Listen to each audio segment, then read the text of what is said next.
25 তারিখে ইনশাআল্লাহ আপনাদের দয়া আল্লাহর রহমতে আমি দেশে ফিরে যাব। স্বপ্ন দেখাতে নয়, বাস্তবায়নে বিশ্বাসী বিএনপি। লন্ডনে বিদায়ী সংবর্ধনায় তারেক রহমান এবার নিজেই জানালেন দেশে ফেরার তারিখ। ষড়যন্ত্র রুখতে সতর্ক থাকার আহ্বান। বাংলাদেশ ভারত সম্পর্কে ফের টানাপোড়েন, হাইকমিশনারকে পাল্টা তলব নয়াদিল্লির। স্বাভাবিক হিসেবেই দেখছেন পররাষ্ট্র উপদেষ্টা। ভারতীয় হাইকমিশন অভিমুখে মিছিল। সিঙ্গাপুরে চিকিৎসাধীন হাদির অবস্থা অত্যন্ত সংকটাপন্ন। দেশবাসীকে শান্ত থাকার আহ্বান প্রধান উপদেষ্টার। হামলায় ব্যবহৃত মোটরসাইকেল ও হেলমেট উদ্ধার। সাবেক সেনা কর্মকর্তা জিয়াউলের বিরুদ্ধে ৩ শতাধিক ব্যক্তিকে হত্যা ও গুমের অভিযোগ আমলে নিলেন ট্রাইব্যুনাল। সংশ্লিষ্টতা পাওয়ার দাবি প্রসিকিউশনের। এবং শ্রমশক্তি রফতানিতে বড় বাধা দালাল, পদে পদে ক্ষতিগ্রস্ত মানুষ। আন্তর্জাতিক অভিবাসী দিবস উপলক্ষে প্রধান উপদেষ্টা। দক্ষতার অভাবে তরুণদের বিদেশে পাঠানো সম্ভব হচ্ছে না।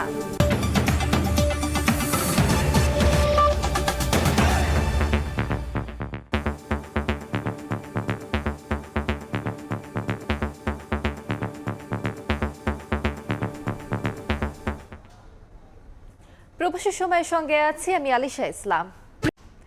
আগামী 25 ডিসেম্বর দেশে ফিরছেন বলে নিজেই জানালেন বিএনপির ভারপ্রাপ্ত চেয়ারম্যান তারেক রহমান। বিজয় দিবস উপলক্ষে লন্ডনে যুক্তরাজ্য বিএনপি আয়োজিত আলোচনা সভা ও বিদায়ী সংবর্ধনায় এই কথা জানান তিনি। বলেন, যারা ৭১-এ ষড়যন্ত্র করেছে তারা এখনো থেমে নেই। স্বপ্ন দেখাতে নয়, বিএনপি বাস্তবায়নে বিশ্বাসী বলেও জানান তারেক রহমান। লন্ডন থেকে শোয়েব কবিরের রিপোর্ট। আমার সামনে উপস্থিত বিজয় দিবস উপলক্ষে লন্ডনে যুক্তরাজ্য বিএনপি আয়োজিত আলোচনা সভায় অংশ নেন দলটির ভারপ্রাপ্ত চেয়ারম্যান তারেক রহমান। জানান 25শে ডিসেম্বর দেশে ফিরছেন তিনি। 25 তারিখে ইনশাআল্লাহ আপনাদের দয়া আল্লাহর রহমতে আমি দেশে ফিরে যাব। কিন্তু এখানে উপস্থিত, এই ঘরে উপস্থিত প্রত্যেকটি মানুষের কাছে আমার অনুরোধ, দয়া করে কেউ আপনারা এয়ারপোর্টে সেদিন যাবেন না। এয়ারপোর্টে গেলে একটি হট্টগোল তৈরি হবে, দেশের সুনাম নষ্ট হবে। যারা ৭১-এর মুক্তিযুদ্ধে ষড়যন্ত্র করেছে তারা এখনো ষড়যন্ত্র অব্যাহত রেখেছে বলে মন্তব্য করেন তারেক রহমান। ষড়যন্ত্রকারীদের রুখে দিতে দেশবাসীকে সজাগ থাকার আহ্বান জানান তিনি। ৭১-এ যারা ষড়যন্ত্র করেছিল, ৭৫-এ যারা ষড়যন্ত্র করেছিল, ৭ই নভেম্বরে পরাজিত হয়েছিল। ৮১-তে যারা ষড়যন্ত্র করেছিল, ৯৬-তে যারা ষড়যন্ত্র করেছিল, পরবর্তীতে যারা ষড়যন্ত্র করেছে, তাদের ষড়যন্ত্র কিন্তু থেমে নেই। স্বপ্ন দেখিয়ে ফ্যাসিস্ট সরকার বিলিয়ন বিলিয়ন অর্থ পাচার করেছে মন্তব্য করে তারেক রহমান বলেন, স্বপ্ন দেখাতে নয়, বাস্তবায়নে বিশ্বাসী বিএনপি। আমি কোনো স্বপ্নের মধ্যে নেই, আমরা আছি পরিকল্পনার মধ্যে। আমরা পরিকল্পনা করব, আমরা পরিকল্পনা বাস্তবায়ন করব। স্বপ্ন দেখতে দেখতে দেশ থেকে প্রতি বছর $16 বিলিয়ন পাচার হয়ে গিয়েছে। আগামী জাতীয় সংসদ নির্বাচনে জনগণের সমর্থনে বিএনপি সরকার গঠন করবে বলে প্রত্যাশা ব্যক্ত করেন বিএনপির ভারপ্রাপ্ত চেয়ারম্যান। একটি দায়িত্বশীল রাজনৈতিক দল। শোয়েব কবির, সময় সংবাদ, লন্ডন। নির্বাচন যেন না হয় সে অবস্থা তৈরির চেষ্টা করছে একটি বিশেষ মহল। ফ্যাসিবাদের দোসরদের তোষণ করে সুষ্ঠু নির্বাচন সম্ভব নয়। রাজধানীতে আলাদা আয়োজনে বিএনপি নেতারা আরও বলেন, ভোট না হলে লাভবান হবে প্রতিবেশী দেশ ও পতিত শক্তি। আনুষ্ঠানিক নির্বাচনী তফসিল ঘোষণার আগে থেকেই দেশ জুড়ে ভোটের মাঠ ছিল সরগরম। কিন্তু ইনকিলাব মঞ্চের মুখপাত্র এবং সম্ভাব্য প্রার্থী ওসমান হাদির ওপর প্রাণঘাতী হামলার পর নেতাদের মুখে উঠে আসছে নানা ষড়যন্ত্র তত্ত্ব। জীবন মৃত্যুতে লড়াই করছে। জাতীয় প্রেস ক্লাবে জাতীয়তাবাদী গণতান্ত্রিক পরিষদ আয়োজিত আলোচনায় বিএনপি নেতারা বলেন, নির্বাচন করতে হলে আইন শৃঙ্খলা পরিস্থিতির দৃশ্যমান উন্নতি দরকার, আর ভোট না হলে লাভবান হবে প্রতিবেশী রাষ্ট্র ও ক্ষমতাচ্যুতরা। মহল বিশেষ একটি অবস্থা তৈরি করার চেষ্টা করছে যাতে নির্বাচন না হয়। কোনো কারণে নির্বাচনটা করতে না পারি, তাহলে পার্শ্ববর্তী দেশের লাভ হবে, প্রতি স্বৈরাচারের লাভ হবে, কিন্তু বাংলাদেশের জনগণের লাভ হবে না। ফ্যাসিবাদের দোসরদেরকে আপনি তোষণ করে নির্বাচন সুষ্ঠু সুন্দরভাবে করবেন, তারা সেটা কখনোই করতে দিবে না। একই স্থানে ড্যাব আয়োজিত আলোচনায় বিএনপি নেতারা বলেন, বিশ্ববিদ্যালয় সংসদে জয়ী হয়ে একটি দলের আস্ফালন ভালোভাবে নেয়নি জনগণ। আপনাদের ক্ষমা এবং আপনাদের ঔদ্ধত্য কখন যে কোনটা প্রকাশ পায় এটা বলা খুব একটা মুশকিল। একটা দুটো বিশ্ববিদ্যালয়ে জয়লাভ করলে সে আনন্দে আপ্লুত হয়ে যে ধেই ধেই করে নাচানাচি শুরু করেছেন, এই নাচানাচি বাংলাদেশের মানুষ ভালোভাবে নেয় না। আওয়ামী লীগ দেশ সেবার পরিবর্তে তারা যেটা শুরু করেছিল সেটার নাম হচ্ছে আত্মসেবা। আমরা এই বাংলাদেশের দরিদ্র মানুষের সেবা করার জন্য আমরা স্বাধীনতা এনেছিলাম, সেই স্বাধীনতা যেন আমরা বজায় রাখতে পারি। সব ষড়যন্ত্র প্রতিরোধ করে সুষ্ঠু নির্বাচন আয়োজনে সবাইকে ঐক্যবদ্ধ থাকার আহ্বান জানান বিএনপি নেতারা। মুরসালিন হক জুনায়েদ, সময় সংবাদ, ঢাকা। একদিনের ব্যবধানে বাংলাদেশের হাই কমিশনারকে পাল্টা তলব করল ভারত। বুধবার মোহাম্মদ রিয়াজ হামিদুল্লাহকে ডেকে নিরাপত্তা পরিস্থিতি নিয়ে উদ্বেগ জানায় নয়াদিল্লি। এই তলব অপ্রত্যাশিত নয় বলে মন্তব্য করেছেন পররাষ্ট্র উপদেষ্টা মোহাম্মদ তৌহিদ হোসেন। কয়েকদিনে দেশটির সঙ্গে ঢাকার নানা বিষয়ে মতপার্থক্য বেড়েছে বলেও জানান তিনি। বলেন, নির্বাচন নিয়ে ভারতের নসিহত গ্রহণযোগ্য নয়। ঢাকায় ভারতীয় হাই কমিশনারকে পররাষ্ট্র মন্ত্রণালয়ের তলবের একদিন পরেই দিল্লিতে তলব করা হলো বাংলাদেশের হাই কমিশনার মোহাম্মদ রিয়াজ হামিদুল্লাহকে। ঢাকায় ভারতীয় হাই কমিশনকে হুমকি এবং বাংলাদেশের রাজনৈতিক নেতাদের ভারত বিরোধী উস্কানিমূলক বক্তব্যের বিরুদ্ধে কূটনৈতিক প্রতিবাদ জানায় দেশটির পররাষ্ট্র মন্ত্রণালয়। এ বিষয়ে বুধবার পররাষ্ট্র মন্ত্রণালয়ে সাংবাদিকদের প্রশ্নের জবাবে উপদেষ্টা তৌহিদ হোসেন বলেন, এ তলব অপ্রত্যাশিত নয়। ভারতের সঙ্গে টানাপোড়েন রয়েছে জানিয়ে তিনি বলেন, এনসিপির মুখ্য সংগঠক হাসনাত আব্দুল্লাহর বক্তব্য সরকারের বক্তব্য নয়। দেশটির সঙ্গে সম্পর্ক আরো জটিল হচ্ছে কিনা এমন প্রশ্নের জবাবে তিনি বলেন, এটা বলা কঠিন। আমরা তাদের হাই কমিশনারকে ডেকেছি, এটা ব্যাপারে তাদের কিছু আমরা যা কিছু বলেছি এ নিয়ে তারা গ্রহণ করে, তাদের কিছু দ্বিমত আছে বিষয়ে। একইভাবে আমাদের হাই কমিশনারকেও তারা ডেকেছে। এটা খুব অপ্রত্যাশিত না, সাধারণত এটা ঘটে, একজনকে ডাকা হয়। বাস্তবতাকে মেনে নেওয়াই ভালো যে আসলে তো ওই সরকারের শুরু থেকে আজকে পর্যন্ত টানাপোড়েন তো আছে ভারতের সাথে। ভারত সর্বশেষ প্রেস বিজ্ঞপ্তিতে বাংলাদেশের নির্বাচন নিয়ে নসিহত দিয়েছে উল্লেখ করে তৌহিদ হোসেন বলেন, এটা সম্পূর্ণ অগ্রহণযোগ্য। সর্বশেষ যে বক্তব্য তাদের এসে তাতে কিছু নসিহত করা হয়েছে আমাদের। এই নসিহত বাংলাদেশে নির্বাচন কেমন হবে এটা নিয়ে আমরা আমাদের প্রতিবেশীদের উপদেশ চাই। এখন ভারত আমাদেরকে এটা নিয়ে উপদেশ দিচ্ছে, এটা আমি সম্পূর্ণ অগ্রহণযোগ্য মনে করি। এই কারণে তখন কিন্তু এই যে নির্বাচনগুলি প্রহসনমূলক হয়েছে তখন তারা একটু শব্দ উচ্চারণ করে না। এখন সামনে একটা ভালো নির্বাচনের দিকে আমরা যাচ্ছি, এই মুহূর্তে আমাদেরকে নসিহত করার তো কোনো প্রয়োজন নেই, আমরা জানি আমরা কি করব। ভারতের প্রধানমন্ত্রী নরেন্দ্র মোদীর টুইট বার্তার প্রতিক্রিয়ায় উপদেষ্টা জানান, মুক্তিযুদ্ধে বাংলাদেশের ভূমিকাকে খাটো করে দেখানোর চেষ্টা করে দেশটি। দিল্লি শেখ হাসিনাকে থামাতে না চাইলে ঢাকা তাকে থামাতে পারবে না বলেও মনে করেন তৌহিদ হোসেন। ভারত যদি তাকে থামাতে না চায় আমরা থামাতে পারবো না, এটা আমাদেরকে মেনে বুঝে নিতে হবে। আমাদের বাংলাদেশ কোনো বিচ্ছিন্নতাবাদীদেরকে আমাদের ভূমিতে আশ্রয় দেব, অবশ্যই এটা সরকার করবে না। শাতিলা শারমিন, সময় সংবাদ, ঢাকা। জুলাই ঐক্যের march to Indian high commission কর্মসূচিতে বাধা দিয়েছে পুলিশ। বুধবার বিকেলে রাজধানীর উত্তর বাড্ডায় মিছিলটি আটকে দেওয়া হয়। এ সময় ভারতীয় গণমাধ্যমের আগ্রাসন বন্ধ, শেখ হাসিনা সহ জুলাই হত্যাযজ্ঞ মামলার পলাতক আসামিদের ফিরিয়ে দেওয়ার দাবি জানান আন্দোলনকারীরা।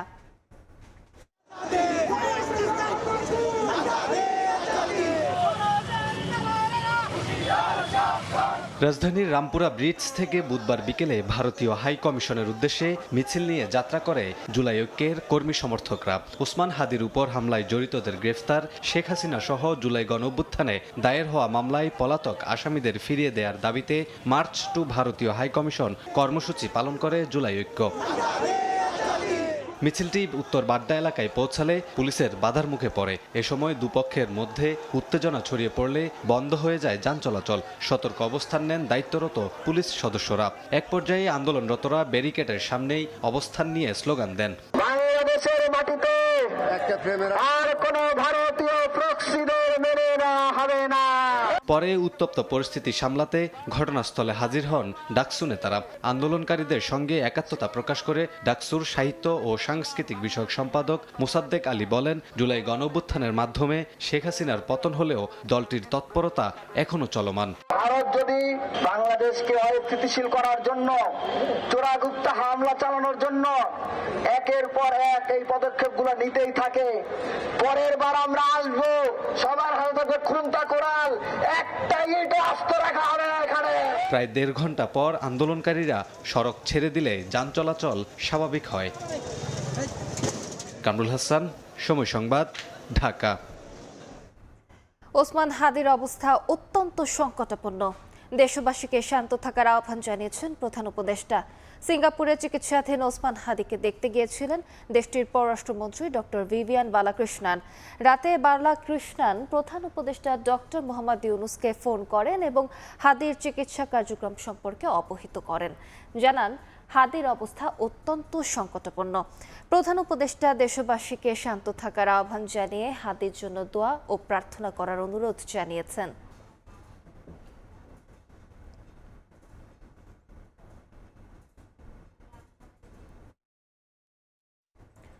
ওসমান হাদিকে হত্যা চেষ্টায় ব্যবহৃত মোটরসাইকেল, হেলমেট ও ভুয়া নম্বর প্লেট উদ্ধার করেছে কাউন্টার টেরোরিজম ইউনিট। হত্যা চেষ্টার মূল আসামি ফয়সালের বাবা-মা জবানবন্দি দিয়েছেন আদালতে। ওসমান হাদিকে গুলির ঘটনায় একযোগে তদন্ত নামে দেশের আইন শৃঙ্খলা বাহিনী। ঘটনার সময় ব্যবহৃত মোটরসাইকেলের মালিক সন্দেহে শুরুতেই গ্রেপ্তার করা হয় আব্দুল হান্নানকে, কিন্তু ঘটনার অনেক আগেই মোটরসাইকেল বিক্রির কথা আদালতে জানান হান্নান। পরে তাকে 3 দিনের রিমান্ড দেন আদালত। গ্রেপ্তার রিমান্ডে যখন কারাগারে হান্নান, তখন তদন্তে নতুন মোড় আনে কাউন্টার টেরোরিজম ইউনিট সিটিটিসি। বুধবার এক সংবাদ বিজ্ঞপ্তিতে পুলিশ জানায়, রাজধানীর বনলতা আবাসিক এলাকা থেকে হত্যা চেষ্টায় ব্যবহৃত মোটরসাইকেল, হেলমেট ও ভুয়া নাম্বার প্লেট উদ্ধার করা হয়েছে। মোটরসাইকেলটির মালিকের তালিকায় নেই হান্নানের নাম, দুটির নাম্বার প্লেটও ভিন্ন। মোটরসাইকেল যেটা ছিল সেটা রেজিস্ট্রেশনের যে মোটরসাইকেলের মালিক হিসেবে সন্দিগ্ধ হিসেবে একজনকে দেওয়া হয়েছিল। যাদেরকে আইনের আওতায় নিয়ে আসা হয়েছে, মূলত আমরা প্রধান সাসপেক্ট, তার সাথে সংশ্লিষ্টতা এবং তার ব্যাপারে তথ্য যাচাই বাছাই করা থেকে আরম্ভ করে তাদের অন্য কোনো সংশ্লিষ্টতা আছে কিনা সেগুলো আমরা খতিয়ে দেখছি। এদিকে মঙ্গলবার রাতে ঢাকার দক্ষিণ কেরানীগঞ্জ থেকে মামলার মূল আসামি ফয়সাল করিমের বাবা-মাকে গ্রেপ্তার করে র্যাব। বুধবার ঢাকায় সিএমএম আদালতে বিচারকের কাছে 164 ধারায় জবানবন্দি দিয়েছেন তারা। এছাড়া নরসিংদী থেকে মোহাম্মদ ফয়সাল নামে আরও এক ব্যক্তিকে আটক করা হয়। ঘটনা সম্বন্ধে তারা গুরুত্বপূর্ণ তথ্য তাদেরও কাছে তারা অবগত আছে এবং সিসিটিভি ফুটেজ পর্যালোচনায় তাদেরকে এই ঘটনার সঙ্গে বিষয়ে তারা যে অবগত সেটা পাওয়া গেছে। ফয়সালের সহযোগী নুরুজ্জামান নোমানী ওরফে উজ্জ্বলকে এদিন আদালতে হাজির করে পুলিশ। আদালতকে তিনি বলেন, পরিবার নিয়ে ঘুরতে যাওয়ার কথা বলে তার কাছ থেকে গাড়ি ভাড়া নিয়েছিল ফয়সাল। পরে জড়িতদের শনাক্তে তাকে 3 দিনের রিমান্ডে পাঠান আদালত। স্বীকার করেছে সে তাকে মাইক্রো গাড়ি, তার দেওয়া মাইক্রো গাড়িতে সে বোনের বাসা থেকে বের হয়ে গেছে। তার বিরুদ্ধে 3 দিনের রিমান্ড মঞ্জুর করে তাকে তদন্তকারী কর্মকর্তার হাতে সোপর্দ করেছেন। এই মামলায় ইতিমধ্যে রিমান্ডে রয়েছেন ফয়সালের স্ত্রী, বান্ধবী শ্যালক ও আরেক সহযোগী কবির। যদিও হত্যা চেষ্টার তথ্য ও ফয়সালের অবস্থান সম্পর্কে অবগত না থাকার কথা তারা জানিয়েছেন আদালতকে। শফিকুজ্জামান রুবেল, সময় সংবাদ, ঢাকা। ভোটের আগে প্রার্থীদের অস্ত্র দেওয়ার বিষয়ে নির্বাচন কমিশনের সঙ্গে স্বরাষ্ট্র মন্ত্রণালয়ের আলোচনা হয়নি বলে জানিয়েছেন ইসি সচিব আক্তার আহমেদ। সাংবাদিকদের প্রশ্নের জবাবে তিনি বলেন, প্রয়োজনে আচরণবিধি সংশোধন করা হবে। প্রার্থীদের হাতে অস্ত্র আচরণবিধি ভঙ্গ করবে কিনা এমন প্রশ্নের জবাব স্বরাষ্ট্র মন্ত্রণালয় দেবে বলেও মন্তব্য করেন ইসি সচিব। ইনকিলাব মঞ্চের আহ্বায়ক ওসমান হাদিকে গুলির ঘটনার পর জাতীয় সংসদ নির্বাচনে প্রার্থীদের বিশেষ নিরাপত্তা দেওয়ার ঘোষণা দেন স্বরাষ্ট্র উপদেষ্টা। সেই ধারাবাহিকতায় গুরুত্বপূর্ণ ব্যক্তি ও নির্বাচনের প্রার্থীদের অগ্নেয়াস্ত্রের লাইসেন্স দেয়া এবং গানম্যান নিয়োগের সুযোগ দিতে নীতিমালা জারি করে সরকার। এখন যারা ইলেকশনে পার্টিসিপেট করবে এবং তারাও যদি হাতিয়ার চায়, লাইসেন্স তাদের আমরা দিব। তবে প্রার্থীদের অস্ত্র দেওয়ার বিষয়ে ইসির সঙ্গে আলোচনা করেনি স্বরাষ্ট্র মন্ত্রণালয়। বুধবার কমিশন ভবনে সংবাদ সম্মেলনে ইসি সচিব জানান, প্রার্থীর সঙ্গে অস্ত্র থাকলে আচরণবিধি ভঙ্গ হবে কিনা সে উত্তর দেবে স্বরাষ্ট্র মন্ত্রণালয়। সবকিছুর এখতিয়ার হলেও উনি নিশ্চয়ই কোনো একটা প্রেক্ষাপটে, আমার সাথে যেহেতু ওনার এই ব্যাপারে কোনো কথা হয়নি বা ওনাদের থেকে কাজে আমি এর ব্যাখ্যাটা দিতে গেলে অপব্যাখ্যা হওয়ার সম্ভাবনা আছে। যদি মনে করা হয় over the period of time আচরণবিধি এখানে কোনো জায়গায় সামান্য সংশোধন বা অ্যাডজাস্টমেন্ট লাগবে, এটা করবো আমরা। এদিকে বুধবার মনোনয়নপত্র সংগ্রহ ও জমা দেওয়ার 6ষ্ঠ দিনেও ফাঁকা রাজধানী সহ সারা দেশের রিটার্নিং অফিসারের কার্যালয়গুলো। দ্ব্যর্থহীনভাবে বলতে চাই, যদি কোনো প্রার্থী এই আইন বা বিধি মেনে না চলে এবং তার বিরুদ্ধে আচরণবিধির লঙ্ঘনের কোনো প্রমাণ পাওয়া যায়, কাউকে কোনো রকম ছাড় দেওয়া হবে না। আইনগত যে বিধান আছে সেই অনুযায়ী তাদের বিরুদ্ধে ব্যবস্থা গ্রহণ করা হবে। মনোনয়নপত্র নিতে যারা এসেছিলেন সংশয় প্রকাশ করেন লেভেল প্লেইং ফিল্ড নিয়ে। মনোনয়নপত্র জমা দেওয়ার সময় জামানত হিসেবে প্রার্থীকে দিতে হবে 50,000 টাকা। জমাদানের শেষ তারিখ 29 ডিসেম্বর। নির্বাচনী মাঠ আমরা দেখতে চাই যে উৎসব মুখর পরিবেশে নির্বিঘ্নে এদেশের মানুষ ভোটের কার্যক্রমে অংশগ্রহণ করবে। প্রত্যাশা একটা লেভেল প্লেইং ফিল্ড নিশ্চিত করবে সরকার। এদিন 24-এর ডামি প্রার্থীরা যেন আগামী নির্বাচনে অংশ নিতে না পারেন সেজন্য নির্বাচন কমিশনে লিগ্যাল নোটিশ দিয়েছে বৈষম্য বিরোধী ছাত্র আন্দোলন। কাউসার চৌধুরী কুমু, সময় সংবাদ, ঢাকা। বাংলাদেশের তারুণ্য সোনার চেয়েও দামি, কিন্তু দক্ষতা না থাকায় তরুণদের বিদেশে পাঠানো সম্ভব হচ্ছে না। রাজধানীর ওসমানী স্মৃতি মিলনায়তনে আন্তর্জাতিক অভিবাসী ও প্রবাসী দিবসের অনুষ্ঠানে এ কথা বলেন প্রধান উপদেষ্টা ডক্টর মোহাম্মদ ইউনূস। বলেন, শ্রমশক্তি রফতানিতে বড় বাধা দালাল, তাদের প্রতারণার খপ্পরে পড়ে ক্ষতিগ্রস্ত হচ্ছে মানুষ। আন্তর্জাতিক অভিবাসী দিবস উপলক্ষে রাজধানীর ওসমানী স্মৃতি মিলনায়তনে আলোচনা সভার আয়োজন করে প্রবাসী কল্যাণ মন্ত্রণালয়। এতে যোগ দেন শ্রমশক্তি রফতানিতে জড়িতরা। প্রবাসী কল্যাণ ও বৈদেশিক কর্মসংস্থান উপদেষ্টা ডক্টর আসিফ নজরুল জানান, মধ্যপ্রাচ্য সহ প্রতিটি সম্ভাবনাময় দেশে জনশক্তি রফতানি নিয়ে আলোচনা চলছে। অল্প সময়ের মধ্যেই মিলবে এর সুফল। অনেক ডাইভার্সিভ ট্রেনিং এর ব্যবস্থা করেছি। প্রধান অতিথির বক্তব্যে প্রধান উপদেষ্টা ডক্টর মোহাম্মদ ইউনূস বলেন, দেশের জনশক্তির সিংহভাগই তরুণ, যা বিশ্বে আর কোনো দেশে নেই। বাংলাদেশের তারুণ্য সোনার চেয়েও দামি সম্পদ, শুধু পর্যাপ্ত দক্ষতা না থাকায় কাজে লাগানো যাচ্ছে না। পৃথিবীতে তারুণ্যের অভাব, আর আমরা হলাম তারুণ্যের খনি। এটা আমাদের মাথায় ঢুকতেছে। এটা সোনার খনির চাইতেও বেশি গুরুত্বপূর্ণ। আমাদের 18 কোটি লোকের মধ্যে 9 কোটি লোকের বয়স 27 বছরের কম। এর থেকে তরুণ জনসংখ্যা কোথায় পাবে? সারা দুনিয়াকে আসতে হবে এখানে, কিন্তু আমাদেরকে তৈরি হতে হবে। তৈরি থাকলে যে কোনো জায়গায় যেতে চান, তারা সাধ্য সাধনা করে তাদেরকে নিয়ে যাবে। দালাল চক্রকে শ্রমশক্তি রফতানিতে প্রধান বাধা মন্তব্য করে ডক্টর ইউনূস বলেন, প্রতারণার খপ্পরে পড়ে ক্ষতিগ্রস্ত হচ্ছে মানুষ। এই খাত থেকে অনিয়ম দূর করা না গেলে উন্নতির আশা ক্ষীণ। দালাল, এর থেকে বের হওয়ার কোনো উপায় নেই। একটা দালাল বেষ্টিত জগৎ। দালাল যে কিভাবে মানুষকে ঠকায়, গ্রামে গঞ্জে প্রতি জায়গায়। তারপরে প্রতারণা। এই বিদেশ যাওয়াটা দালাল আর প্রতারণার সঙ্গে সাংঘাতিক রকমভাবে যুক্ত। এর থেকে মুক্ত না হওয়া পর্যন্ত এটাতে কিছু কাজ হয়েছে বলে ধারণা করার কোনো কারণ নেই। এ সময় প্রবাসীদের সকল সমস্যা সমাধানে সংশ্লিষ্টদের আরও আন্তরিক হওয়ার তাগিদ দেন প্রধান উপদেষ্টা। বহির্জগতের সঙ্গে নাজমুস সালেহী, সময় সংবাদ, ঢাকা। সাবেক সেনা কর্মকর্তা জিয়াউল আহসানের বিরুদ্ধে গুম করে শতাধিক ব্যক্তিকে হত্যার অভিযোগ আমলে নিয়েছেন আন্তর্জাতিক অপরাধ ট্রাইব্যুনাল। মামলার পরবর্তী শুনানি 21 ডিসেম্বর। চিফ প্রসিকিউটর বলছেন, বিএনপি নেতা ইলিয়াস আলী, চৌধুরী আলম, সাজিদুল হক সুমন সহ 2 শতাধিক ব্যক্তিকে গুম হত্যার সঙ্গে জিয়াউল আহসানের সম্পৃক্ততা মিলেছে। প্রসিকিউশন বলছে, গুমের মাস্টারমাইন্ড ছিলেন সাবেক মেজর জেনারেল জিয়াউল আহসান। তার বিরুদ্ধে অন্তত 500 জনকে গুম, নির্যাতন ও হত্যার তথ্য পাওয়া গেছে। বুধবার শতাধিক ব্যক্তিকে গুমের পর হত্যার একটি মামলায় জিয়াউলের বিরুদ্ধে ট্রাইব্যুনালে আনুষ্ঠানিক অভিযোগ দাখিল করে সংস্থাটি। এর মধ্যে গাজীপুরে 3 জনকে হত্যা এবং বরগুনার পাথরঘাটার চরদোয়ানিতে নিয়ে 50 জনকে হত্যার 2টি অভিযোগ রয়েছে। কিভাবে গুম করে হত্যা করা হতো তার বর্ণনাও ট্রাইব্যুনালে তুলে ধরেন চিফ প্রসিকিউটর। 100-এরও বেশি মানুষকে গুমপূর্বক তাদের হত্যা করার পর সিমেন্টের ব্লক, সিমেন্টের বস্তা বেঁধে কখনো বরগুনা থেকে বলেশ্বর নদীতে সুন্দরবনে, কখনো শীতলক্ষায়, কখনো বুড়িগঙ্গায় এবং কখনো রাস্তার ধারে ব্রিজের থেকে ফেলে দেওয়ার অভিযোগগুলো সেগুলো আমরা আজকে দাখিল করেছি। এছাড়া সুন্দরবন এলাকায় জলদস্যু দমনের নামে বন্দুকযুদ্ধের নাটক সাজিয়ে বেশ কয়েকজনকে হত্যার আরেকটি অভিযোগও জিয়াউল আহসানের বিরুদ্ধে দাখিল করা হয়। আদালত 3টি অভিযোগই আমলে নিয়েছেন।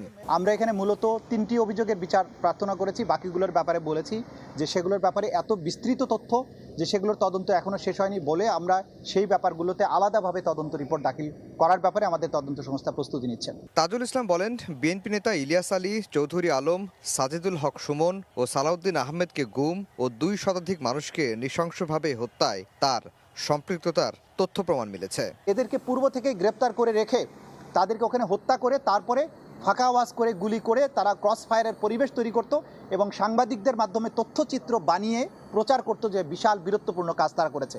এরকম 3টি অপারেশনের ব্যাপারে বিস্তারিত তথ্য প্রমাণাদি আমরা এই মামলার সাথে দাখিল করেছি। গুম ও হত্যায় বিশেষ দক্ষতার কারণে তাকে নিয়ম বহির্ভূতভাবে পদোন্নতি দেওয়া হয় বলেও জানান চিফ প্রসিকিউটর। আফজাল হোসেন, সময় সংবাদ, ঢাকা। আসন্ন ত্রয়োদশ জাতীয় নির্বাচনে মনোনয়ন জমা দেবে জাতীয় পার্টি। তবে সরকার নিরাপত্তা দিতে ব্যর্থ হলে পরিস্থিতি বুঝে নির্বাচনের বিষয়ে পুনর্বিবেচনা করবে বলে মন্তব্য করেছেন জাতীয় পার্টির মহাসচিব শামীম হায়দার পাটোয়ারি। বুধবার বিকেলে দলটির কার্যালয়ে এক সাক্ষাৎকারে তিনি বলেন, 25 ডিসেম্বরের মধ্যে প্রার্থীদের চূড়ান্ত তালিকা প্রকাশ করা হবে। সুষ্ঠু ও নিরপেক্ষ ভোট আয়োজনে যে পরিবেশ তৈরি করা দরকার ছিল, অন্তর্বর্তী সরকার ও নির্বাচন কমিশন তা করতে ব্যর্থ হয়েছে বলেও দাবি দলটির এই নেতার। একই সঙ্গে তফসিল ঘোষণার পর আইন শৃঙ্খলা পরিস্থিতি প্রশাসনের নিয়ন্ত্রণে থাকা দরকার ছিল, তবে তা হয়নি বলেও অভিযোগ জাপা মহাসচিবের।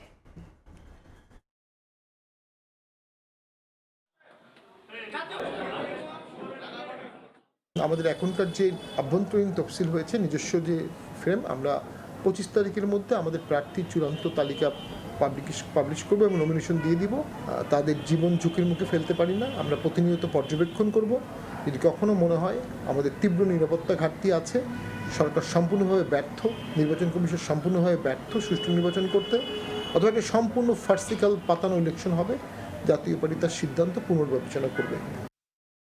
ভারতের সাথে বাংলাদেশের সম্পর্ক ন্যায্যতার ভিত্তিতে হতে হবে বলে মন্তব্য করেছেন এনসিপির দক্ষিণাঞ্চলের মুখ্য সংগঠক হাসনাত আব্দুল্লাহ।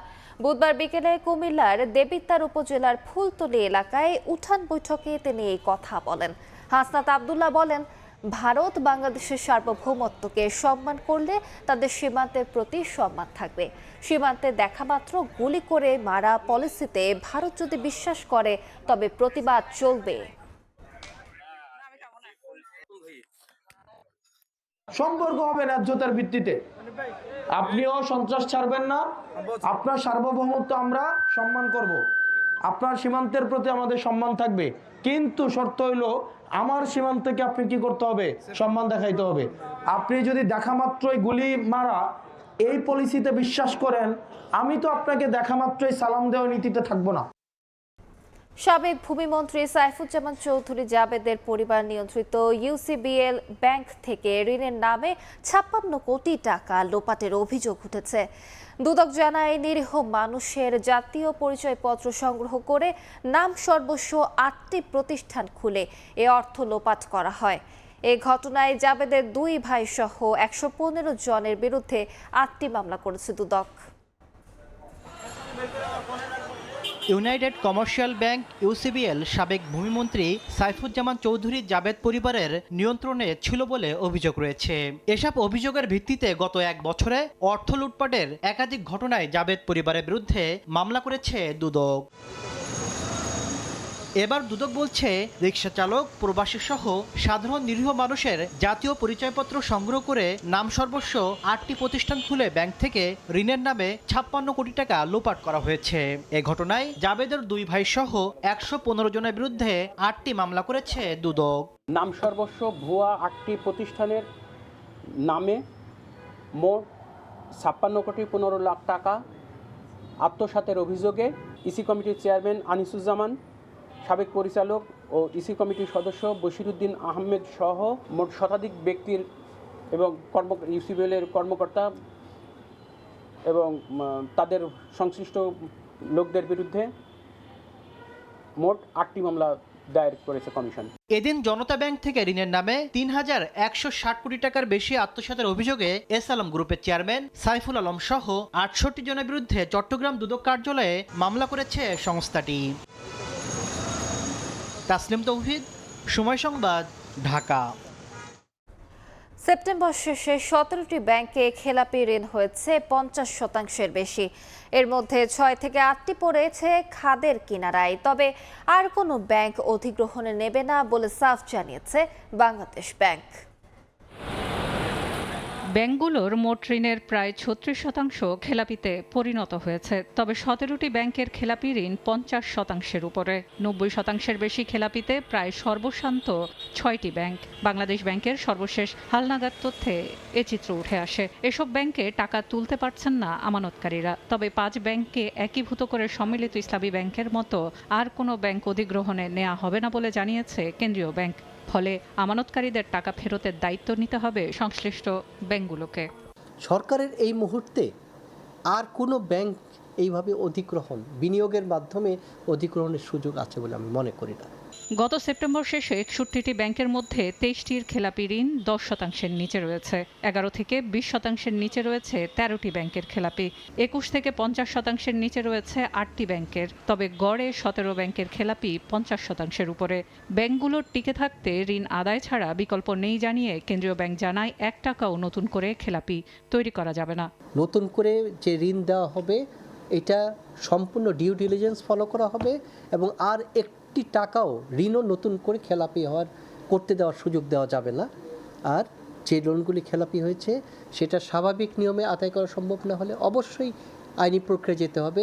সেপ্টেম্বর পর্যন্ত ব্যাংক খাতের মোট ঋণ স্থিতির মধ্যে খেলাপিতে পরিণত হয়েছে 6,44,000 কোটি টাকা, যা গত বছরের সেপ্টেম্বরে ছিল 2,84,977 কোটি টাকা।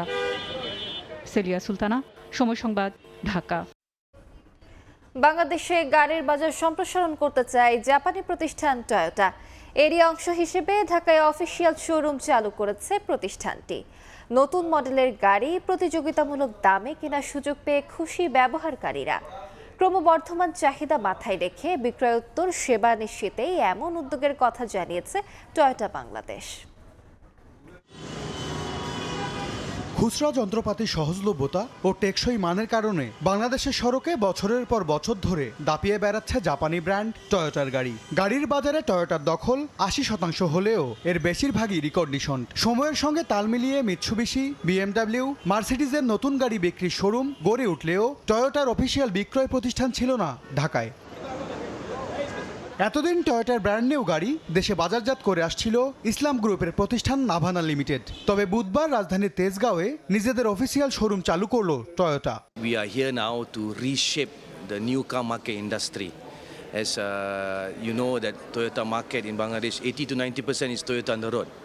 But it's I think matter of time now that all Bangladeshi customers they need to start experiencing new car market. এর মাধ্যমে টয়োটার সব মডেলের নতুন গাড়ি সহজেই মিলবে বাংলাদেশে। বিক্রয়োত্ত শতভাগ সেবা নিশ্চিত করার আশ্বাসও দেন প্রতিষ্ঠানটির ব্যবস্থাপনা পরিচালক। We have wide range of vehicle SUVs, sedan, MPV.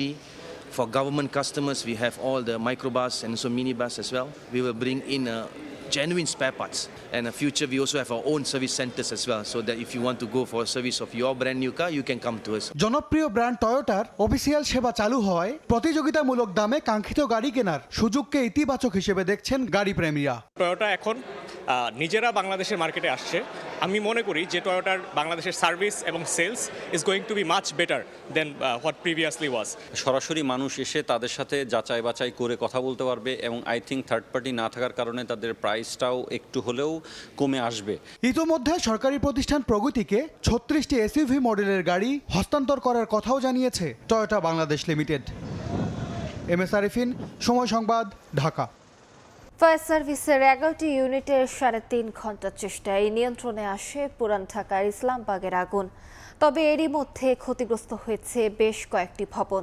পরিস্থিতি নিয়ন্ত্রণে এলেও ভবন ধসের শঙ্কা করছে ফায়ার সার্ভিস। মঙ্গলবার বেলা 1:30 আগুন লাগে পুরান ঢাকার ইসলামবাগের একটি বহুতল ভবনে। লেলিহান শিখা ছড়িয়ে পড়ে আশেপাশের বেশ কয়েকটি ভবনেও। প্রত্যক্ষদর্শীরা জানান অগ্নিকাণ্ডে ক্ষতিগ্রস্ত ভবনটির নিচতলায় ছিল প্লাস্টিকের গোডাউন। মুহূর্তেই ছড়িয়ে পড়ে আশেপাশে। শুধু গোডাউন নয়, পুড়ে গেছে বাড়িঘর, সর্বশান্ত হয়েছে অনেকেই। পুরো আমাদের বিল্ডিংটা আগুন ছড়াই গেছে। আমরা 6 তলায় 4 তলায় থাকতাম, আগুনও তো 2 তলায় লাগছে। কারখানা দিয়ে আগুনটা ছড়াইছে। আমরা কোনো কিছু নামাইতে পারি নাই, সব কিছু পুইরা টাকা পয়সা যা ছিল সব কিছু মনে করেন পুইরা শেষ হয়ে গেছে। আমরা এখন তো আমরা শূন্য, পুরোনো আগুন লাগছে। তখন আমরা ছোটাছুটি করে দৌড়ে আসি। আমরা এখানে আসার পরে ফায়ার ব্রিগেডের সাথে সাথে এসে পড়ছে, লাইন ক্লিয়ার আছে, সাথে সাথে এসে পড়ছে, কিন্তু পানির অভাবে আমরা কি করি, নদী বন্দরে পানি উঠান যায় না। খবর পেয়ে আগুন নেভাতে একে একে যোগ দেয় ফায়ার সার্ভিসের 11 ইউনিট। তাদের আপ্রাণ চেষ্টায় বিকেল 4টায় আগুন নিয়ন্ত্রণে আসে। বিভিন্ন চ্যালেঞ্জ এবং প্রতিকূলতা মোকাবেলা করে জীবনের ঝুঁকি নিয়ে আমাদের লোকজন কিন্তু আগুনটা আমরা নিয়ন্ত্রণে নিয়ে আসি। 4টার সময় আমরা এই আগুনকে আমাদের সম্পূর্ণ নিয়ন্ত্রণে নিয়ে আসি। খুবই সরু রাস্তা, একজন মানুষ সঠিকভাবে হেঁটে যেতে পারে না। এর ভিতর দিয়ে অনেক চ্যালেঞ্জ ছিল আমাদের। প্লাস্টিকের গোডাউনটি ছাড়াও পুড়েছে আশেপাশের কয়েকটি ভবন। ক্ষতিগ্রস্ত ভবনগুলো ধসে যাওয়ার ঝুঁকিতে রয়েছে বলে জানায় ফায়ার সার্ভিস। সামদানি প্রত্যয়, সময় সংবাদ, ঢাকা। ইতালিতে গাড়ি চাপায় প্রাণ গেছে বাংলাদেশি যুবক নাইম ইসলাম শান্তর। এই খবরে তার গ্রামের বাড়ি শরীয়তপুর সদর উপজেলার দক্ষিণ মাহমুদপুরে নেমে আসে শোকের ছায়া। মঙ্গলবার রাতে ইতালির নাপোলি শহরে নিজ কর্মস্থল থেকে বাসায় ফিরছিলেন নাইম ইসলাম শান্ত। এক পর্যায়ে একটি গাড়ি চাপা দিলে মৃত্যু হয় তার। প্রবাসীদের মাধ্যমে খবর পৌঁছে পরিবারে। কান্নায় ভেঙে পড়েন স্বজনরা। বিষয়টি তদন্ত সহ মরদেহ দ্রুত দেশে ফিরিয়ে আনতে সরকারি সহায়তা কামনা করেছে নিহতের পরিবার। আর্থিক সচ্ছলতা ফেরাতে ঋণ করে লিবিয়া হয়ে ইতালি গিয়েছিলেন নাইম ইসলাম শান্ত। সেখানে ছিলেন প্রায় 1 বছর।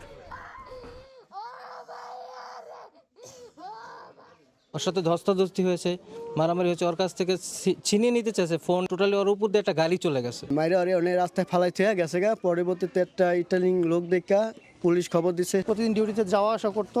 ওর রুমে আরো কয়েকজন ছিল, ওদের এরকম একজনের হাত ভেঙে দিছে, একজনের কোমর ভাঙছে, একজনের কোপাইছে। ওরা যেভাবে হোক আমাকে লাশ আমরা চাই। সংসারে তো অনুপায় বাবা, কোনো উপায় নেই, আমার কোনো কিছু নেই, আমার শেষ, সব শেষ। তার পরিবার যদি আমাদের সাথে যোগাযোগ করে বা কোনো আবেদন দেয়, সেটি আমরা ব্যবস্থা গ্রহণ করব।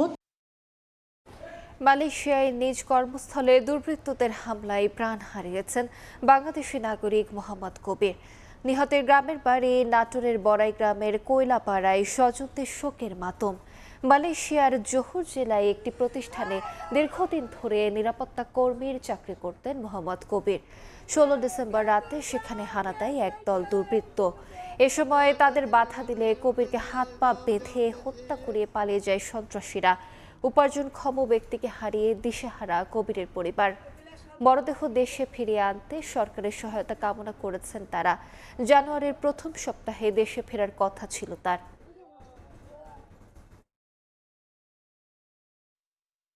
দেখছেন প্রবাসের সময়।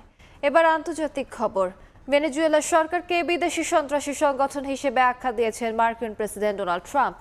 মার্কিন নিষেধাজ্ঞায় থাকা তেলবাহী ট্যাঙ্কার ভেনেজুয়েলায় প্রবেশ ও বের হওয়ার ওপর অবরোধ আরোপের নির্দেশ দিয়েছেন তিনি। সামাজিক যোগাযোগ মাধ্যমে দেয়া এক পোস্টে ট্রাম্প দাবি করেন যুক্তরাষ্ট্রের কাছ থেকে তেল, জমি এবং অন্যান্য সম্পদ চুরি করেছে ভেনেজুয়েলা। ট্রাম্পের এমন দাবি প্রত্যাখ্যান করেছে ভেনেজুয়েলা। ভেনেজুয়েলা সরকারের উপর চাপ বাড়াতে একের পর এক পদক্ষেপ নিচ্ছে যুক্তরাষ্ট্র। মাদক নির্মূলের নামে দেশটির উপকূলের কাছে মার্কিন রণতরী মোতায়েন, মাদক পরিবহনের অভিযোগে বিভিন্ন নৌযানে হামলার মতো ঘটনাও ঘটছে। এরই ধারাবাহিকতায় এবার মার্কিন নিষেধাজ্ঞায় থাকা সব তেল ট্যাঙ্কারের ভেনেজুয়েলায় প্রবেশ ও ত্যাগ আটকানোর নির্দেশ দিয়েছেন ডোনাল্ড ট্রাম্প। সামাজিক যোগাযোগ মাধ্যম ট্রুথ সোশ্যালে দেয়া পোস্টে ট্রাম্প লেখেন, ভেনেজুয়েলাকে দক্ষিণ আমেরিকার ইতিহাসের সবচেয়ে বড় নৌবাহিনী অবরুদ্ধ করে রেখেছে। দাবি করেন যুক্তরাষ্ট্রের কাছ থেকে তেল, জমি এবং অন্যান্য সম্পদ চুরি করেছে ভেনেজুয়েলা। এসব ফেরত না দিলে দেশটিকে ঘিরে সামরিক উপস্থিতি আরও বাড়বে বলেও হুঁশিয়ার করেন ট্রাম্প। সামাজিক মাধ্যমে দেয়া পোস্টটিতে মাদুরো সরকারকে বিদেশি সন্ত্রাসী সংগঠন বলেও আখ্যা দেন মার্কিন প্রেসিডেন্ট। ডোনাল্ড ট্রাম্পের এমন পদক্ষেপের জবাব দিয়েছে ভেনেজুয়েলা। দেশটির vice president president Delcy Rodriguez এক বিবৃতিতে দাবি করেন ভেনেজুয়েলা তেল, জমি এবং খনিজ সম্পদ দখল করাই যুক্তরাষ্ট্রের উদ্দেশ্য। ট্রাম্পের মন্তব্য সেই সত্য উন্মোচন করেছে বলে দাবি তার। বিবৃতিতে আরও বলা হয়, মার্কিন প্রেসিডেন্ট আন্তর্জাতিক আইন, মুক্ত বাণিজ্য এবং নৌ চলাচলের স্বাধীনতা লঙ্ঘন করেছেন। ডেলসি সাফ জানান, ভেনেজুয়েলা কখনোই কোনো সাম্রাজ্য বা বিদেশি শক্তির উপনিবেশ হবে না। এদিকে গেল সেপ্টেম্বরে ক্যারিবীয় সাগরে সন্দেহভাজন মাদক পাচারকারী নৌযানে মার্কিন হামলার পুরো ভিডিও প্রকাশে অস্বীকৃতি জানিয়েছেন সমরমন্ত্রী পিট হেগসেথ। বলেন, এটি অত্যন্ত গোপনীয় ভিডিও হওয়ায় জনসমক্ষে প্রকাশ করা হবে না। সাদিয়া তাসনিম, সময় সংবাদ। সিডনির বন্দাই বিচে বন্দুক হামলায় অভিযুক্তদের একজন ভারতীয় পাসপোর্টধারী সাজিদ আকরাম নামের এই ব্যক্তি হায়দ্রাবাদের বাসিন্দা ছিলেন বলে নিশ্চিত করেছে অস্ট্রেলিয়া ও ভারতের তদন্তকারী সংস্থাগুলো। তেলেঙ্গানা পুলিশের দাবি, অভিযুক্তের উগ্রপন্থায় জড়ানোর সঙ্গে ভারতের কোনো সাংগঠনিক বা আদর্শিক যোগসূত্র পাওয়া যায়নি। রোববারের হামলার সময় পুলিশের গুলিতে নিহত হন 50 বছর বয়সী সাজিদ আকরাম আর তার 24 বছর বয়সী ছিলেন নাভিদ আকরাম। আহত অবস্থায় হাসপাতালে চিকিৎসাধীন।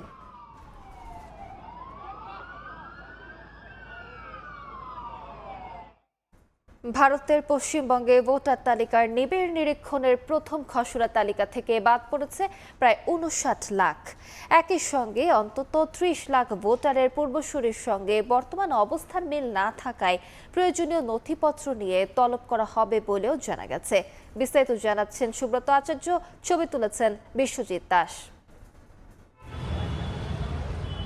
পশ্চিমবঙ্গ সহ ভারতের 12টি রাজ্য ও কেন্দ্রশাসিত অঞ্চলে একযোগে চলছে ভোটার তালিকার স্পেশাল ইন্টেনসিভ রিভিশন এসআইআর বা নিবিড় নিরীক্ষণ প্রক্রিয়া। পশ্চিমবঙ্গ রাজ্যে গত 4 ডিসেম্বর প্রথম দফার খসড়া তালিকা প্রকাশ করার কথা থাকলেও তা পিছিয়ে 16 তারিখ করা হয়। নির্ধারিত তারিখেই সকাল থেকে প্রকাশ পায় বহুচর্চিত এই খসড়া ভোটার তালিকা।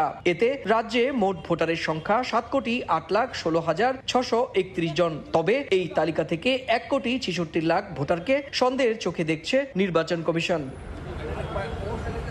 খসড়া তালিকায় 2024 সালের তালিকা থেকে বাদ পড়েছেন 58,20,898 জন। কমিশনের দাবি, বাদ যাওয়া নামগুলোর মধ্যে প্রায় 25 লাখ মৃত ভোটার, 12,01,000 ভোটার তালিকায় ফর্ম পূরণ করেননি অথবা তাদের পাওয়া যায়নি কিংবা নিখোঁজ। প্রায় 20 লাখ ভোটারের ঠিকানা পরিবর্তন করেছেন এবং 2 লাখ ভুয়া ভোটার রয়েছে। এখন বড় প্রশ্ন, প্রায় 59 লাখ বাদ দেওয়ার পরও কেন 1,66,00,000 ভোটারকে সন্দেহজনক হিসেবে দেখছেন? এর ব্যাখ্যা দিতে গিয়ে কমিশন জানিয়েছে, এই সংখ্যক ভোটার 2002 সালের সর্বশেষ এসআইআর তালিকার সঙ্গে নিজেদের বাবা মা পূর্বপুরুষদের নামের লিঙ্ক করতে পারেননি। এছাড়াও ফর্ম পূরণে ভুল কিংবা অন্য কোনো ধরনের অসঙ্গতি রয়েছে বলেও জানায় কমিশন। এদিকে রাজ্য নির্বাচন কমিশনের সামনে এদিনও একইভাবে প্রতিবাদে সামিল হতে দেখা যায় কমিশনের নির্দেশে ভোটার তালিকা সংশোধনের কাজে যুক্ত বুথ লেভেল অফিসার বা বিএলওদের। তাদের অভিযোগ, কমিশন তাড়াহুড়া করতে গিয়ে তালিকায় একাধিক ভুল করছে। চূড়ান্ত ভোটার তালিকা প্রকাশ করা হবে আগামী বছর 14 ফেব্রুয়ারি। ভোটাররা ভোট দেবে, এতে ভোটার লিস্টে নাম তুলতে হবে। যদি ওদের নাম না থাকে আমরা বলবো আপনারা ঐক্যবদ্ধ হন, প্রয়োজনে কোর্টে যাব, কিন্তু কারুর ভোটের অধিকার কেড়ে নিতে দেব না। মুখ্যমন্ত্রীর কথায় যারা বিশ্বাস করে সেই সময় সিএর ফর্ম ফিল আপ করেননি, তাদের নাম যদি এসআইআর থেকে বাদ যায়, এর দায়টা কি মুখ্যমন্ত্রী নেবেন? মমতা বন্দ্যোপাধ্যায় নেবেন কি, নাকি মমতা বন্দ্যোপাধ্যায় এমন কোনো ব্যবস্থা করবেন যার মাধ্যমে এসআইআরে তাদের নাম উঠে যাবে? দায়িত্ব তো তাকে নিতে হবে, ছাড়া হবে না। আগামী বছরই পশ্চিমবঙ্গে বিধানসভা নির্বাচন। রাজ্যের শাসক দল তৃণমূল কংগ্রেস এই ভোটার তালিকা সংশোধনকে বিজেপির রাজনৈতিক চক্রান্ত বলে অভিযোগ করলেও বিজেপি সেই অভিযোগ উড়িয়ে দিয়েছে। বিহারেও একইভাবে এবার ভোটার তালিকার নিবিড় সংশোধন করতে গিয়ে প্রায় 62 লাখ নাম তালিকা থেকে বাদ পড়ে। এরপরই রাজ্যটিতে বিধানসভা ভোট হয় এবং বিজেপি অতীতের রেকর্ড ভাঙা ব্যবধানে আসন লাভ করে এবং রাজ্যটিতে নীতিশ কুমারের সঙ্গে জোট সরকার গড়ে ক্ষমতায় বসে। সুব্রত আচার্য, সময় সংবাদ, ভারত। ভূমধ্যসাগরে উদ্ধারকারী এনজিও জাহাজ আটকের সিদ্ধান্ত স্থগিত করেছে ইতালির আদালত। সবার আগে মানবজীবন রক্ষা বিবেচনার কথা উল্লেখ করে সিসিলির এগ্রিজেন্টো আদালত সরকারের কঠোর অভিবাসন নীতির সমালোচনা করেছে। এই রায়ের ফলে ভূমধ্যসাগর হয়ে ইতালিতে অভিবাসন প্রবাহ আরও বাড়তে পারে বলে আশঙ্কা করছেন সংশ্লিষ্টরা। ইতালি থেকে হাসান মাহমুদের তথ্যচিত্র রিপোর্ট। ভূমধ্যসাগর পাড়ি দিয়ে ইউরোপে পৌঁছাতে চাওয়া অভিবাসন প্রত্যাশীদের উদ্ধার কাজে ব্যবহৃত এনজিও জাহাজ আটক করার সিদ্ধান্ত স্থগিত করেছে ইতালির একটি আদালত। সিসিলির এগ্রিজেন্টো আদালতের রায়ে জানানো হয়, যে কোনো পরিস্থিতিতে উদ্ধারকৃত মানুষের জীবন রক্ষা সবার আগে বিবেচনা করা হবে। আদালত দেশটির স্বরাষ্ট্রমন্ত্রীর জারি করা অধ্যাদেশের কড়া সমালোচনা করে মানবিক উদ্ধার কার্যক্রমে বাধা না দেওয়ার সিদ্ধান্ত দেন। এই রায়ের কারণে ভূমধ্যসাগর হয়ে ইতালিতে অভিবাসন প্রবাহ আরও বাড়তে পারে বলে আশঙ্কা প্রকাশ করেছেন দেশটিতে বসবাসরত বাংলাদেশি ইমিগ্রেশন বিশেষজ্ঞরা। তাদের মতে উদ্ধারকারী জাহাজগুলোর উপর বিধিনিষেধ শিথিল হলে অভিবাসন প্রত্যাশীরা আবারও সমুদ্রপথকে তুলনামূলক নিরাপদ বিকল্প হিসেবে বেছে নিতে পারে। আদালতের পক্ষ থেকে এই ধরনের আদেশ নিঃসন্দেহে আরও অনুপ্রবেশ আসার দিকে ইতিবাচক ভূমিকা রাখবে। সকল বাংলাদেশিদের অনুরোধ করব যে আপনারা অবৈধভাবে কখনো এই পথে পা দিবেন না। কট্টর ডানপন্থী প্রধানমন্ত্রী জর্জিয়া মেলোনির নেতৃত্বাধীন সরকার অবৈধ অভিবাসন ঠেকাতে নানা কঠোর পদক্ষেপ গ্রহণ করেছে। এর মধ্যে ভূমধ্যসাগরের হেলিকপ্টার নজরদারি, এনজিও জাহাজের তৎপরতা সীমিত করা এবং প্রশাসনিক জাহাজ জব্দ করার সিদ্ধান্ত উল্লেখযোগ্য। তবে আদালতের পর্যবেক্ষণে বলা হয়েছে, এসব উদ্যোগ আন্তর্জাতিক মানবাধিকার নীতির সঙ্গে সাংঘর্ষিক এবং মানবিক উদ্ধার কার্যক্রমকে বাধাগ্রস্ত করে। আদালত জানান, স্বরাষ্ট্রমন্ত্রীর অধ্যাদেশ অনুযায়ী উদ্ধারকারী জাহাজ ও এর ক্যাপ্টেনদের 60 দিনের জন্য আটক এবং জাহাজ মালিকদের 10,000 ইউরো করে জরিমানার বিধান ছিল, যা এখন স্থগিত হলো। বাংলাদেশ সহ বিভিন্ন দেশের হাজার হাজার অভিবাসন প্রত্যাশী দীর্ঘদিন ধরে ভূমধ্যসাগর পাড়ি দিতে ইতালিতে প্রবেশ করছেন। শুধু 2025 সালের 16 ডিসেম্বর পর্যন্ত ইতালিতে পৌঁছেছেন 65,301 জন, যার মধ্যে সর্বাধিক 19,905 জনই বাংলাদেশি। সময় সংবাদ, ইতালি। দেশে দেশে যথাযোগ্য মর্যাদায় উদযাপিত হলো মহান বিজয় দিবস। জার্মানি, ইতালি, আয়ারল্যান্ড, সৌদি আরব, সংযুক্ত আরব আমিরাত সহ বিভিন্ন দেশের বাংলাদেশ দূতাবাসে ছিল নানা আয়োজন। আলোচনা সভায় মহান মুক্তিযুদ্ধ ও জুলাই গণ অভ্যুত্থানের শহীদদের প্রতি গভীর শ্রদ্ধা জানানো হয়। দেশে দেশে যথাযোগ্য মর্যাদায় উদযাপিত হয়েছে মহান বিজয় দিবস। বিশ্বের বিভিন্ন দেশে বাংলাদেশ দূতাবাস ও কনসুলেটের উদ্যোগে জাতীয় পতাকা উত্তোলন, আলোচনা সভা ও দোয়ার মধ্য দিয়ে দিনটি পালন করেছেন প্রবাসী বাংলাদেশিরা।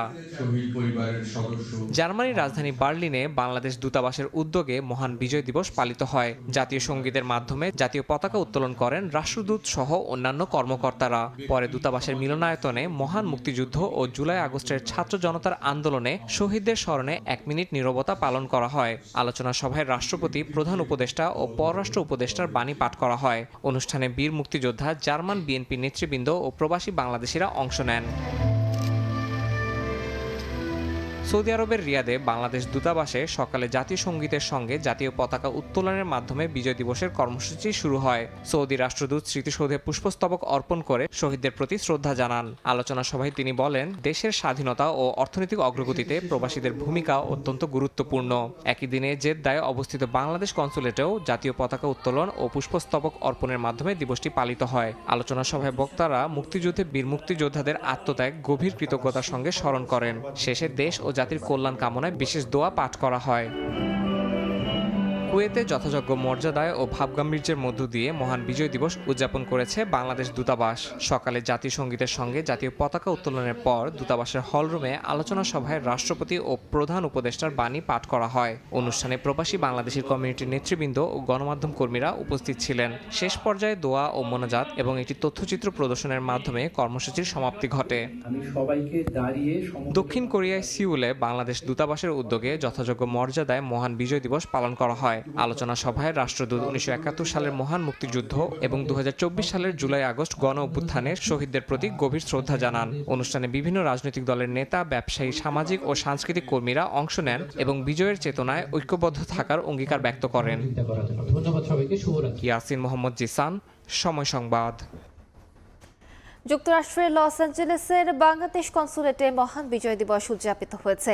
কনসাল জেনারেল কাজী মোহাম্মদ জাবেদ ইকবাল আনুষ্ঠানিকভাবে জাতীয় পতাকা উত্তোলন করেন। কনসুলেট মিলনায়তনে কোরআন তিলাওয়াতের মধ্য দিয়ে অনুষ্ঠান শুরু হয়। দিবসটি উপলক্ষে রাষ্ট্রপতি, প্রধান উপদেষ্টা এবং পররাষ্ট্র উপদেষ্টার বাণী পাঠ শেষে আলোচনা সভা অনুষ্ঠিত হয়। এতে কনসাল জেনারেল সহ বীর মুক্তিযোদ্ধা ও প্রবাসী বাংলাদেশিরা অংশ নেন। প্রবাস থেকে ডাকযোগে ভোট দেওয়ার বিষয়ে বিস্তারিত আলোচনা আলোচনা করেন কনসুলেটের মিনিস্টার আল আলেমুল ইমাম। শেষে মহান মুক্তিযুদ্ধ ও 2024 সালের জুলাই গণ অভ্যুত্থানে সকল শহীদদের আত্মার মাগফিরাত এবং সকল আহত অসুস্থদের দ্রুত সুস্থতা কামনায় বিশেষ মোনাজাত করা হয়।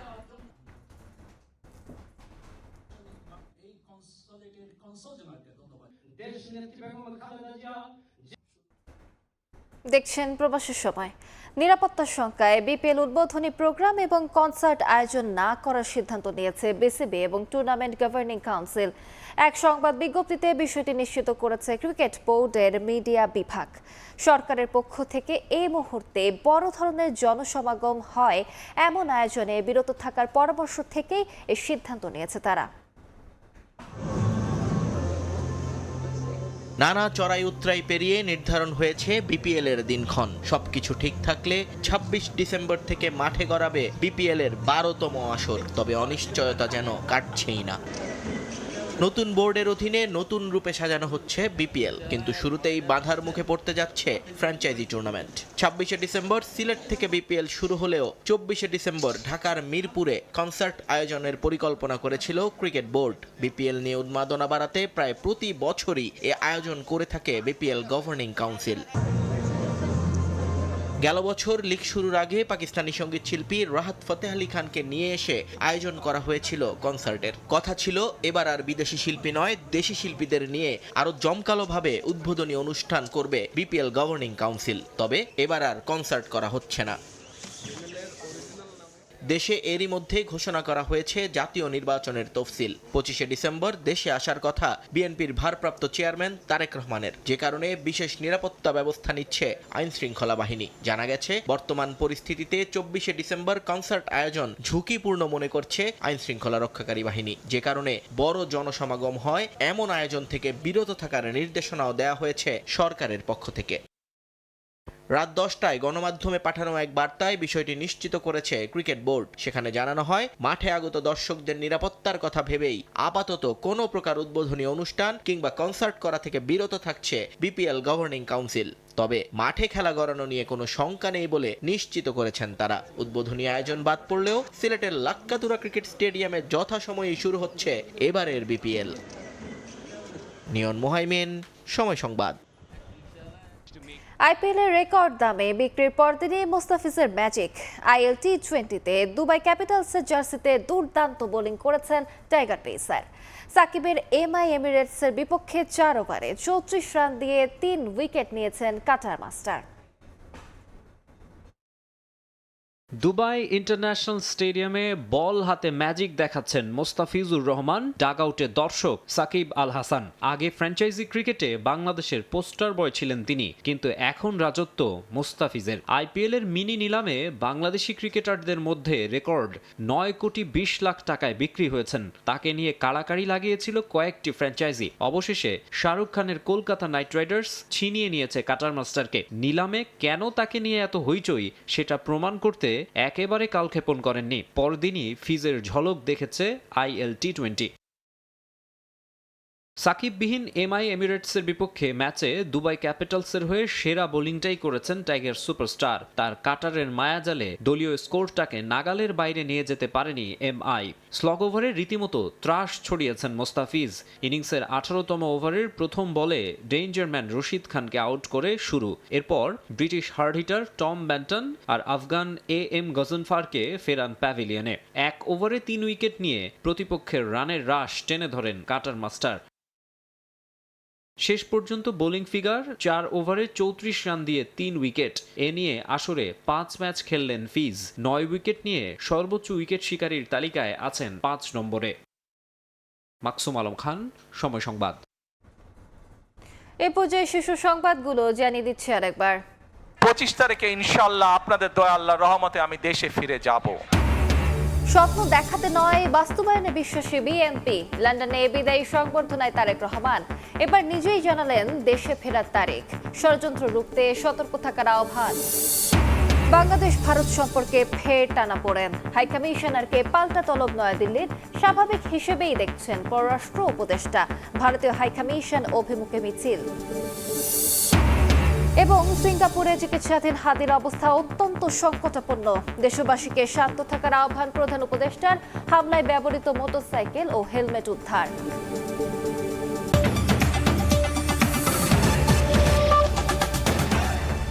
এই ছিল প্রবাসের সময়। সঙ্গে থাকুন সময়ের।